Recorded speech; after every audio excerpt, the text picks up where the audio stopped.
Sridinon ing wasewakan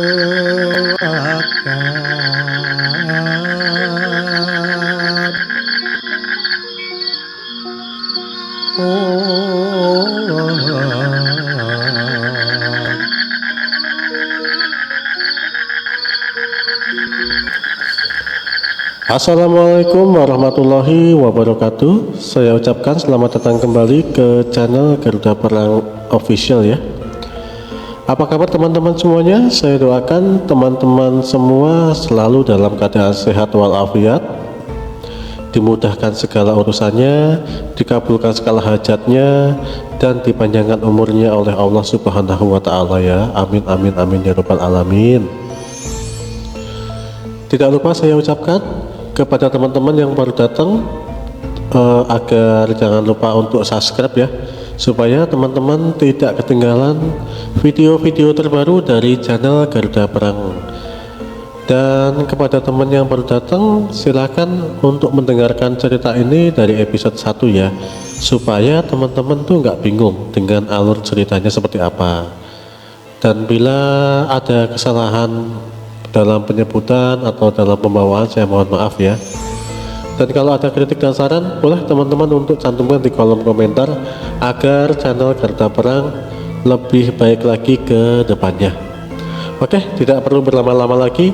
Seperti apa kelanjutan ceritanya? Kita saksikan dan kita dengarkan bersama-sama ya.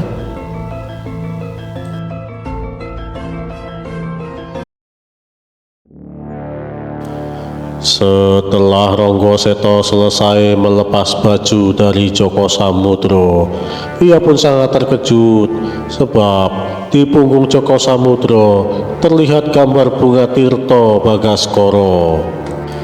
Konon katanya, siapapun yang telah mendapatkan wahyu dari kembang Tirto Bagaskoro, ia akan mendapatkan kelebihan dan keistimewaan yang tidak dimiliki oleh kebanyakan orang pada umumnya. Tubuhnya akan kebal terhadap racun, tidak akan merasakan panas meskipun di tengah kobaran api. Meskipun dia telah masuk ke dalam kawah Gunung Merapi, dia tidak akan pernah merasakan kepanasan. Oleh sebab itu, berbahagialah Ronggo Seto.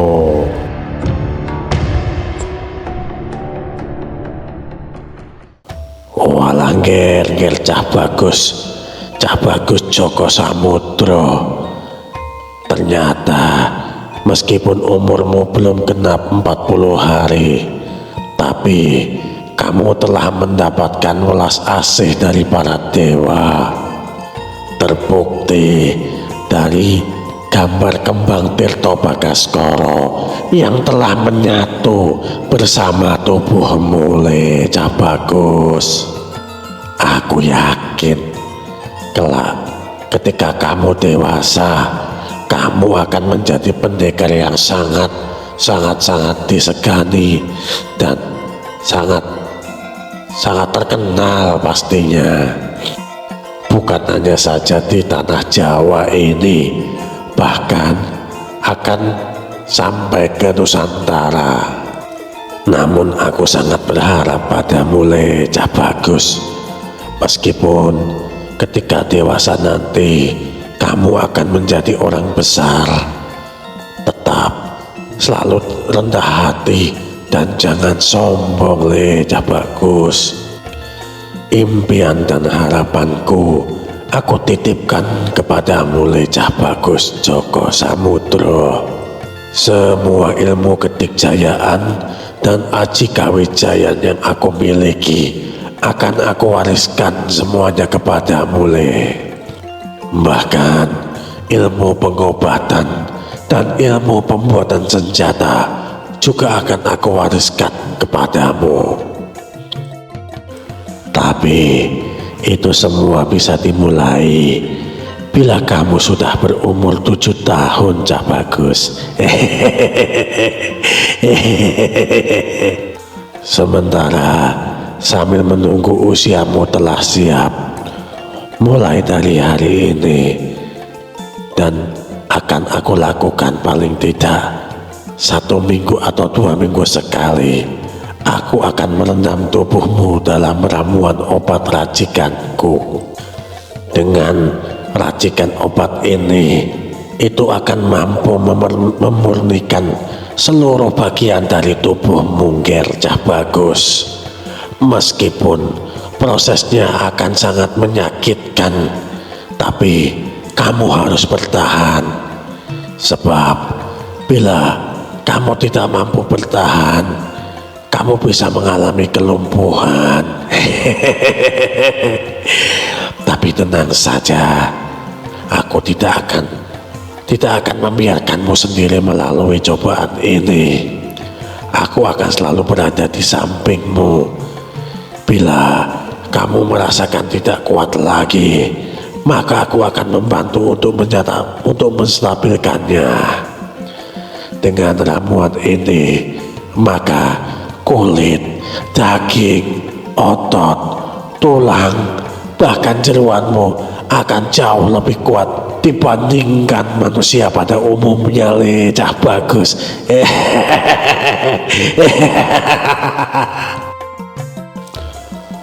Entah sebuah petaka atau sebuah keberuntungan bagi cabang bayi Joko Samudro, karena dia memiliki sosok seorang guru seperti Ronggo Seto.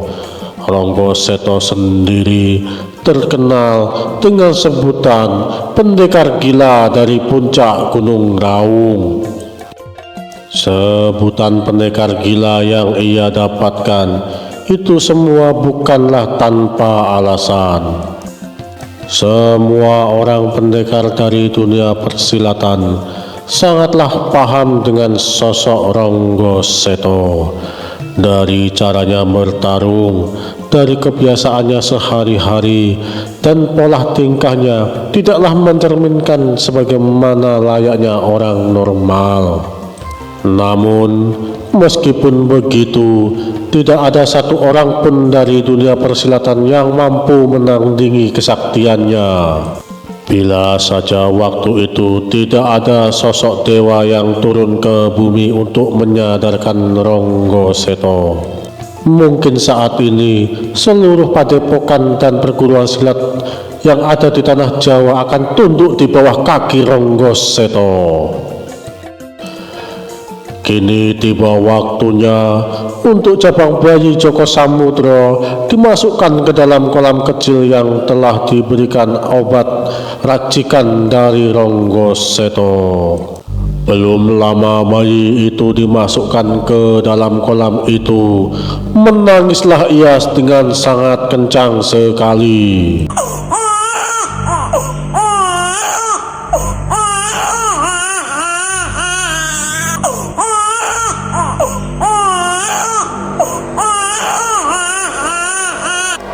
Kurang lebih sudah 30 menit cabang bayi Joko Samudro direndam dalam kolam tersebut. Suara tangisnya masih terdengar menyayat hati hingga memenuhi seluruh gua. Merasa terganggu dengan suara tangis tersebut, Niken Ayu pun segera keluar dari pertapaannya dan mendekat ke arah Ronggo Seto untuk melihat apa yang sebenarnya telah terjadi. Ampun Paman Guru Ronggo Seto, apa yang sebenarnya telah terjadi? Kenapa cabang bayi Joko Samudro menangis dengan sangat kencang sekali? Sampai-sampai seluruh gua ini penuh dengan suaranya, Paman Guru.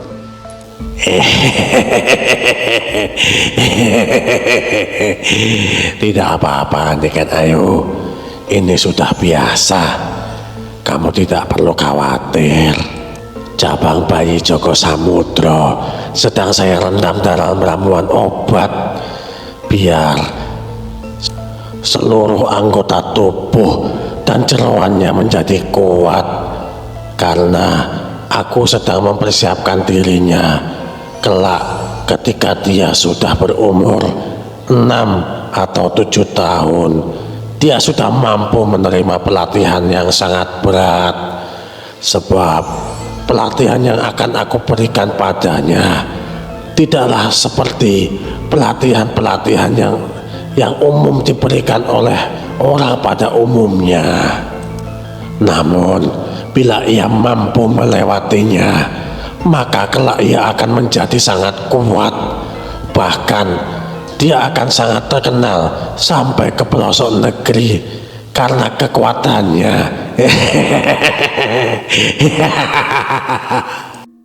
Ampun Paman Guru, apakah aku diperbolehkan untuk berendam ke dalam kolam itu juga untuk memperkuat tubuh dan jeroanku Paman Guru? Niken Ayu, ramuan ini tidak akan ada manfaat dan apa gunanya untukmu, karena ramuan ini hanya bisa diserap oleh anak yang masih berumur di bawah 5 tahun. Nah, umurmu sudah berapa? Harusnya kalau memang mau direndam itu dulu ketika kamu masih balita. Kalau memang seperti itu, kenapa dulu aku waktu kecil beserta kakak seperguruanku tidak dibelikan ramuan ini oleh Guru Jalasudra, Paman Guru? Jalasudra bukannya tidak mau memberikan ramuan ini pada kalian, karena memang ilmu ini bukanlah asli dari puncak Gunung Raung. Aku mendapatkan pengetahuan ini dari pertapa yang sedang mengembara. Karena waktu itu aku memberikannya sedikit bantuan hingga ia memberikan aku sedikit pengetahuan tentang ramuan obat. Jadilah aku mengetahui bahwa ada ramuan-ramuan yang mampu untuk mengobati, bahkan untuk menangkal racun, dan ada juga ramuan yang untuk penguatan tubuh. Hanya saja ramuan ini hanya akan bisa digunakan oleh anak yang masih di bawah umur 5 tahun, Niken Ayu. Mungkin sudah suratan takdir dari dewa aku bertemu dengan cabang bayi Joko Samudro, hingga pengetahuanku tentang ilmu penguatan tubuh bisa aku pergunakan saat ini. Andai saja aku tidak bertemu dengan Joko Samudro, mungkin saja ilmu ini tidak akan pernah aku gunakan seumur hidupku. Tiba-tiba kolam tempat untuk merendam tubuh cabang bayi Joko Samudro itu mulai mendidih. Terlihat gelembung-gelembung air mengeluarkan asap tipis dari gelembung itu. Melihat fenomena itu, Niken Ayu pun mencoba untuk menyentuh permukaan air tersebut. Melompatlah ia merasakan panasnya air tersebut. Ronggo Seto pun terkejut dan dibuat bingung dengan fenomena yang terjadi di depan matanya. Ia tidak mengira air yang semestinya dingin menjadi sangat panas layaknya direbus dalam kuali. Tanpa pikir panjang lagi, Ronggo Seto pun segera melompat dan mengambil cabang bayi dari kolam tersebut. Segera Ronggo Seto pun mengalirkan energi tenaga dalam ke dalam tubuh Joko Samudro. Ia takut terjadi hal-hal yang tidak diinginkan kepada cabang bayi Joko Samudro. Sungguh aneh dan sulit dicerna dengan akal sehat. Belum lama cabang bayi Joko Samudro diangkat dari kolam tersebut. Kolam yang tadinya mendidih kini telah berubah menjadi dingin seperti semula. Ronggo Seto pun dibuat heran dengan fenomena tersebut. Weladalah, kok aneh sekali. Aku tidak menduga dan tidak menyangka akan melihat kejadian seperti ini. Weladalah, oh alah, aku sampai ngos-ngosan. Niken, bagaimana keadaanmu? Tanganmu melepuh. Oh, coba sini aku lihat. Bagaimana keadaan tanganmu? Ampun Paman Guru, tidak apa-apa, hanya luka kecil saja kok. Apa yang sebenarnya terjadi? Tadi jelas-jelas air ini mendidih. Setelah aku memasuki kolam dan mengangkat jabang bayi Joko Samudro, tiba-tiba airnya langsung menjadi dingin. Aduh, apa yang sebenarnya terjadi? Aku kok menjadi bingung.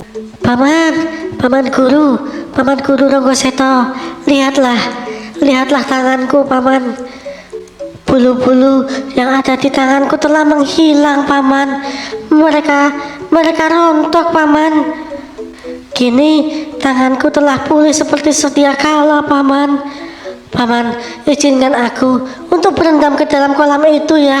Siapa tahu seluruh bulu yang ada di dalam tubuhku bisa rontok Paman. Ya. Tentu saja boleh Niken Ayu. Cepat kamu segera masuk ke dalam kolam ini dan berendam di dalam sini. Siapa tahu seluruh bulu yang ada di tubuhmu bisa menjadi rontok dan kamu akan kembali pulih seperti sedia kala. Ya, cepat. Namun yang terjadi tidaklah seperti yang diharapkan. Telah lama Niken Ayu berendam di dalam kolam itu, namun tidak ada perubahan yang terjadi. Bulu-bulu yang ada di tubuhnya tetaplah melekat dengan sangat erat. Hanya kedua tangannya sajalah yang telah pulih seperti semula. Itu pun hanya sampai batas pergelangan tangannya. Kecewalah Niken Ayu. Paman Guru Ronggoseto, kenapa bulu-bulu di tubuhku masih saja melekat dengan sangat erat? Dia tidak mau copot seperti kedua pergelangan tanganku ini, Paman Guru. Aku tidak tahu Niken Ayu. Aku sendiri dibuat bingung dan heran dengan kejadian dan fenomena ini. Tapi aku yakin ini ada hubungannya dengan Joko Samudro. Pasti dialah yang membuat terjadinya fenomena aneh ini. Kamu jangan khawatir Niken Ayu. Hari Selasa Kliwon minggu depan aku akan merendam Joko Samudro kembali dengan ramuan obat yang sama seperti tadi. Kalau terjadi fenomena aneh seperti tadi lagi, berarti benar ini semua terjadi karena Joko Samudro. Dan bila nanti air itu mendidih, kamu segera masuk ke dalam kolam. Kamu tahanlah panasnya. Siapa tahu karena rendaman air dari Joko Samudro bisa mengembalikan wujudmu seperti semula, Niken Ayu. Baiklah Paman Guru, aku akan menunggu seminggu lagi, bertepatan malam Anggoro Kasih, yaitu malam Selasa Kliwon. Paman Guru, aku izin undur diri terlebih dahulu. Aku akan melanjutkan pertapaanku untuk melanjutkan pelatihan Aji Wojo Saketi. Ya. Silakan. Tapi ingat pesanku, Niken Ayu. Kamu pelajari secara perlahan saja. Jangan terburu-buru. Ya. Singkat cerita, Niken Ayu pun melanjutkan pertapaannya untuk mempelajari Aji Wojo Saketi. Bersamaan dengan itu, Ronggoseto pun segera keluar dari mulut gua untuk mencari udara segar.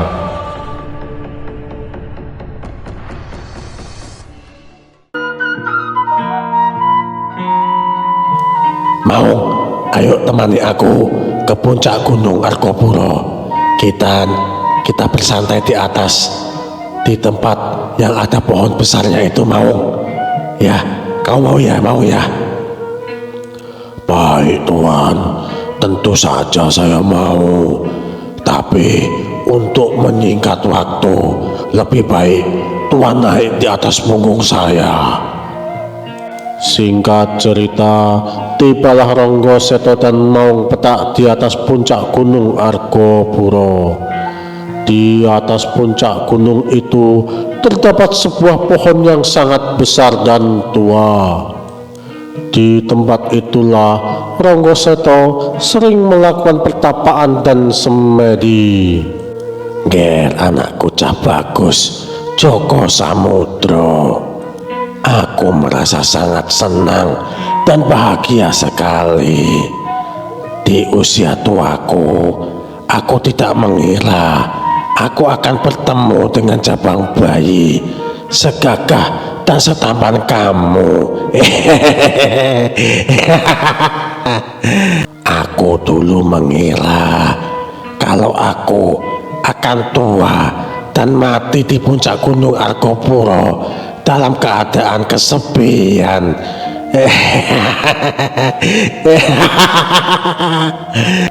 Ternyata dewa masih sangat menyayangiku hingga aku dipertemukan denganmu, cah bagus. Kelak bila kamu telah dewasa, jadilah pendekar yang baik hati, tidak sombong, suka membantu sesama, dan jangan menindas yang lebih lemah yang geria. Jangan seperti gurumu ini dahulu. Aku berharap aku diberikan panjang umur supaya aku masih bisa melihat kejayaan dan prestasimu di masa depan, Ger cah bagus.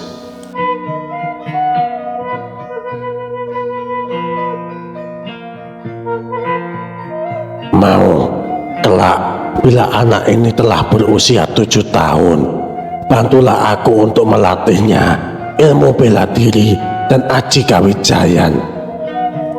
Dan bila sudah tiba waktunya, aku akan mengajarkannya ilmu Ronggo Sewu, supaya ketika dia sudah mulai beranjak dewasa dan sudah waktunya untuk mengembara, maka bekalnya sudahlah cukup untuk berhadapan dengan kerasnya dunia ini. Mau baiklah Tuan, segala sabda dan perintah Tuan akan aku jalankan dengan sebaik-baiknya Tuan. Tapi maaf Tuan, entah ini hanya perasaanku saja atau bukan, aku merasa anak ini bukanlah anak sembarangan Tuan. Di dalam darah anak ini mengalir darah sosok orang yang sangat besar. Bahkan aku merasa ada darah dewa yang mengalir ke dalam anak ini Tuan. Aku juga tidak tahu Maung, aku belum pernah bertemu dengan ibu dari Joko Samudro. Tapi dari yang aku tahu, ibu dari Joko Samudro adalah putri dari Raja Sanjaya, raja yang memimpin saat ini di kerajaan Galunggung. Sedangkan ayahnya, aku juga tidak begitu tahu asal-usulnya. Aku pernah sekali bertemu dengannya dalam wujud Raga Sukma. Ayah dari Joko Samudro adalah pemuda yang sangat tampan dan gagah. Aku bertemu dengannya waktu itu ia sedang bertapa di atas lautan di tengah samudra yang sangat luas. Bahkan aku sendiri tidak akan berani untuk melakukan pertapaan seperti itu. Yang aku tahu, sosok ayah dari Joko Samudro bukanlah orang sembarangan, sebab jiwaku waktu itu bergetar dan ada rasa ketakutan ketika berdekatan dengan ayah dari Joko Samudro. Rasa takut yang belum pernah aku rasakan kepada seluruh orang yang pernah aku hadapi, Maung.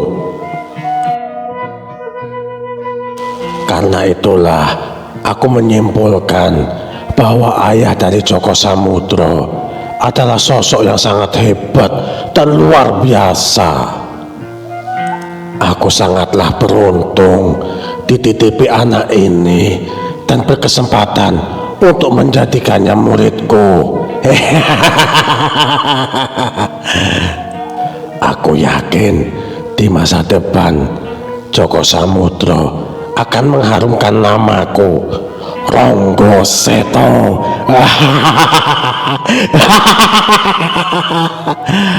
Aku berharap Joko Samudro mempunyai hati yang baik dan mempunyai jiwa kesatria.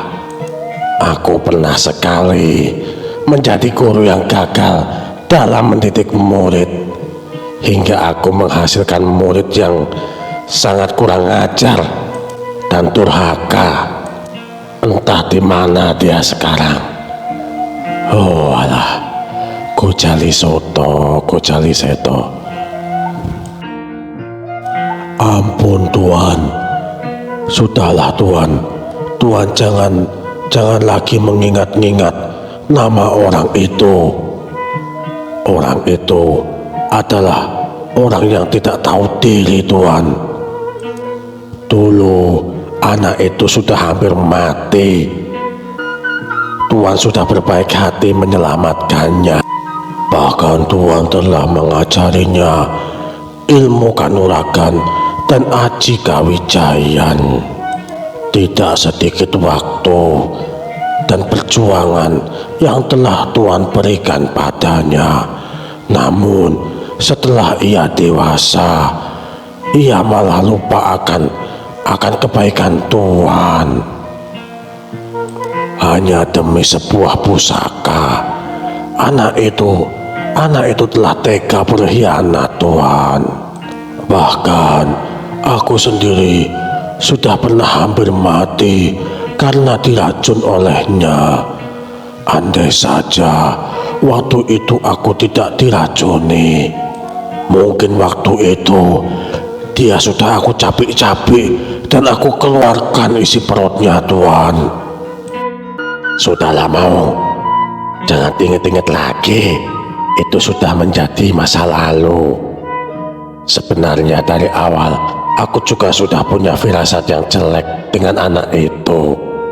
Hanya saja karena aku merasa kasihan, aku tidak tega menelantarkannya. Siapa sangka setelah dia dewasa, dia menjadi begitu kurang ajar. Gejolak dendam di hatinya telah membuatnya menjadi buta mata dan buta hati, Maung. Dalam waktu semalam, keluarganya telah habis dibantai oleh para perampok. Bahkan di depan matanya, ia melihat ibu kandungnya diperkosa beramai-ramai oleh gerombolan para bergundal-bergundal itu. Oleh sebab itulah hatinya menjadi gelap dan diliputi dengan rasa dendam yang sangat membara, Maung. Tidak kurang-kurang aku telah menasehatinya agar dendam itu ia lupakan dan dikubur dalam-dalam. Bila di depanku ia terlihat menurut, namun siapa sangka bila dendam itu ternyata selalu ia pupuk, hingga pada masanya dendam itu pun meledak dan tidak mampu lagi ia tahan, Maung. Sudahlah Maung, berhubung ini sudah sore, ayo kita kembali ke gua. Kasihan Joko Samudro, dia sepertinya sudah sangat mengantuk dan ingin beristirahat.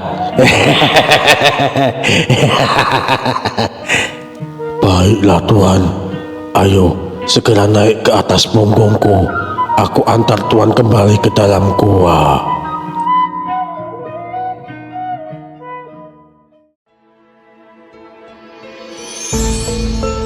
Bismillahirrahmanirrahim. Alhamdulillah, saya akhiri cerita untuk episode kali ini sampai di sini dulu ya teman-teman ya. Untuk teman-teman yang baru datang, jangan lupa untuk subscribe channel ini agar teman-teman tidak ketinggalan video-video selanjutnya dari channel Garuda Perang ya. Dan kepada teman-teman yang baru datang, agar teman-teman tuh nggak bingung dengan alur ceritanya, teman-teman bisa mulai dengarkan dari episode pertama ya. Jadi biar teman-teman tuh nggak bingung namanya dengan jalan ceritanya itu seperti apa ya. Baik, saya akhiri ya teman-teman ya. Assalamualaikum warahmatullahi wabarakatuh.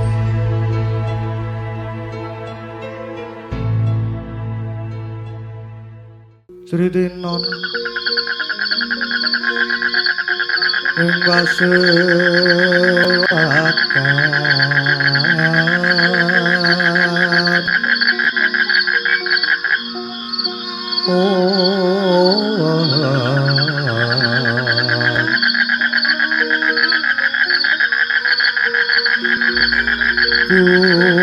Kusana